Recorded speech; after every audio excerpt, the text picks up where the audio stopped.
السلام علیکم ورحمۃ اللہ وبرکاتہ۔ بیمہ یا انشورنس کی شرعی حیثیت کے بارے میں کچھ ریکارڈنگ کروانا چاہتا ہوں، اور یہ سمجھ لیں کہ بیمہ بلا کسی شک و شبے کے ہر قسم کی تجارتی انشورنس ہو، وہ واضح اور صریح سود ہے، اور یہ رقم کی کمی یا زیادہ رقم کے ساتھ بیع ہے، اور اس میں دونوں رقموں میں سے ایک ادھار ہے، اس لیے کہ انشورنس والے لوگوں سے رقم وصول کر لیتے ہیں اور حادثہ پیش آ جانے کی صورت میں انشورنس کرانے والے شخص سے کم یا زیادہ رقم دینے کا وعدہ کرتے ہیں، اور یہی سود ہے۔ اور قرآنی نص کے ساتھ بہت ساری آیات میں سود کی حرمت ثابت ہوتی ہے، لہٰذا انشورنس کی سب صورتیں قسمت اور حصوں کے ساتھ ایک کھیل ہے، گیم ہے۔ انشورنس والے کہتے ہیں کہ اتنی رقم ادا کرو، اور اگر تمہارے ساتھ ایسا واقعہ ہوا تو ہم اتنی رقم ادا کریں گے۔ یہ بالکل جوا ہے۔ انشورنس والے خود یہ تسلیم کرتے ہیں کہ یہ جوا ہے۔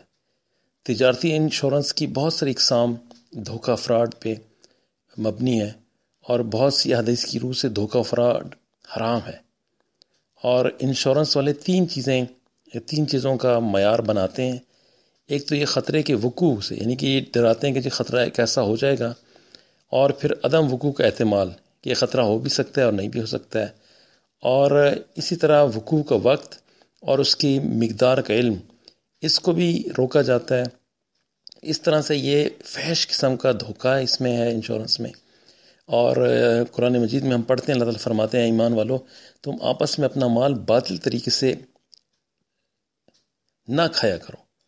اور جرمنی کے ایک ماہر اعداد و شمار نے یہ ثابت کیا ہے کہ لوگوں کو دی جانے والی رقم جمع کردہ رقم کا 2.9% یہ بھی نہیں پہنچتی، یہ بھی نہیں ہوتی۔ اور بیمہ سمجھ لیں کہ مطلقاً ناجائز اور حرام ہے، خواہ زندگی کا ہو یا مکان اور گاڑیوں وغیرہ کا، کیونکہ یہ اپنی اصل وضع میں جوئے اور سود کا مرکب ہے، اس کی کمبینیشن ہے، اور اسلام میں سود اور جوا دونوں حرام ہیں۔ اگر مدت مقررہ سے پہلے بیمہ دار کی موت یا املاک کا نقصان ہو جائے تو کمپنی کو نقصان ہوتا ہے، اور اگر وہ پوری قسطیں جمع کرا دے تو کمپنی کو فائدہ ہوتا ہے، اور یہ کسی کو معلوم نہیں کہ قسطیں پوری ادا ہو سکیں گی یا نہیں۔ اور سود اس لیے ہے کہ بیمہ دار اگرچہ پوری قسطیں جمع کروائے تو اس کو اس رقم کے ساتھ سود دیا جاتا ہے۔ بیمے سے وراثت کا شرعی نظام ختم ہو کے رہ جاتا ہے، کیونکہ بیمے کی رقم بیمہ دار کے مرنے کے بعد اس کے نامزد کردہ شخص کو دی جاتی ہے، جبکہ ہر شرعی وارث ترکے کا مستحق ہوتا ہے۔ جو چیز قرآن و سنت کے نظام کو درہم بھرم کرنے والی ہو، وہ کیسے جائز ہو سکتی ہے؟ عقیدہ تقدیر پر ایمان کا تقاضا یہ ہے کہ جائز اور شرعی اسباب بروئے کار لانے کے بعد مستقبل میں پیش آنے والے حوادث اللہ تعالیٰ کے سپرد کر دیے جائیں۔ بیمہ یا انشورنس اس سے فرار ہے، کیونکہ اس میں حوادث، یہ جو حادثات ہیں، اس کی پیش بندیاں ناجائز طریقوں سے پہلے ہی ہو رہی ہوتی ہیں۔ جناب نبی کریم علیہ السلام، صحابہ کرام رضی اللہ عنہم اجمعین اور تابعین رحمۃ اللہ علیہ بھی دنیا میں رہ چکے ہیں۔ انہوں نے بھی آل اولاد چھوڑی تھی۔ جب انہوں نے ایسے ناجائز تحفظات کا انتظام نہیں کیا تو آج کے مسلمانوں کو کیوں اس کی ضرورت محسوس ہو رہی ہے؟ اور ایک حدیث یہ بیان کرتے ہیں، جب یہ آتے ہیں آفیسز میں تو اپنے پاس 2-3 دلائل لے کے پھر رہے ہوتے ہیں، جو دلائل اس پہ فٹ نہیں آتے۔ اور ایک حدیث بھی بیان کرتے ہیں کہ جو آدمی اپنے ورثہ کو مرتے وقت غنی چھوڑ جائے وہ بہتر ہے۔ اس فرمان کو غور سے پڑھیں اور سمجھیں۔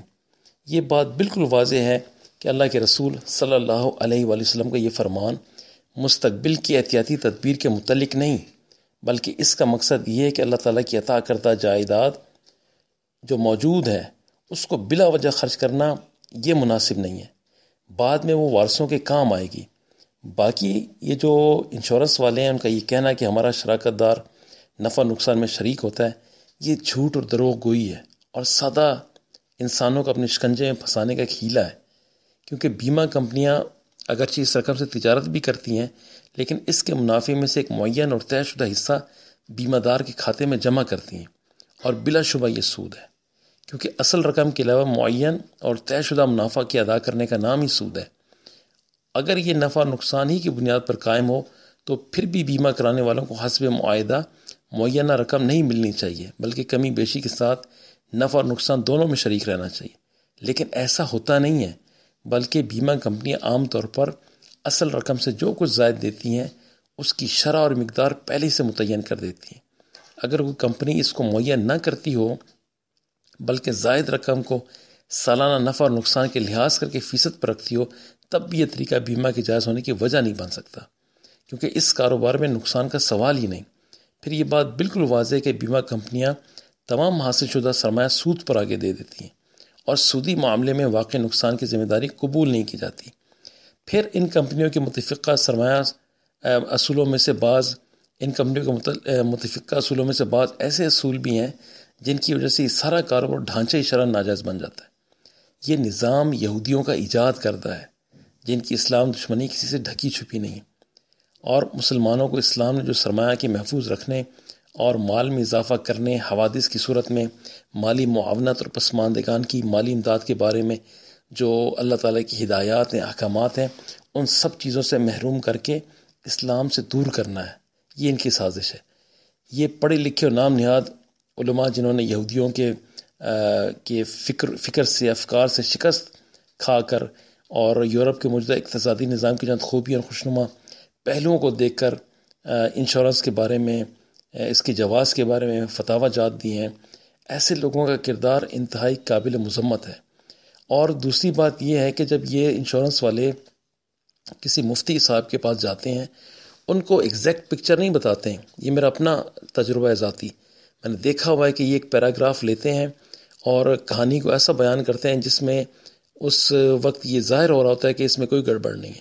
انہوں نے جو پچھلا کنٹیکسٹ اس کا ہوتا ہے، پس منظر یا اگلی بات، اس کو چھپایا ہوتا ہے۔ صرف ایک پیراگراف کو بیان کرتے جناب یہ دیکھیں، اس کے بارے میں آپ بتائیں کیا صحیح ہے یا غلط ہے۔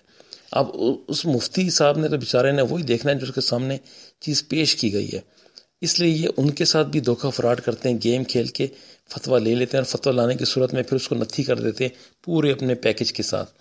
تو اس طرح سے ایسا بھی ہوتا ہے کہ یہ دھوکہ بھی کرتے ہیں اس میں بھی، اور اس لیے اس نظام سے بچنا چاہیے۔ اور میری تمام مرد و خواتین سے جو اس بات کا یقین رکھتے ہیں کہ ان کو ایک دن اللہ کے سامنے پیش ہونا ہے اور اللہ تعالیٰ سے ان کی ملاقات ہونی ہے، ان کو اس ہر قسم کے انشورنس سے اوائڈ کرنا چاہیے۔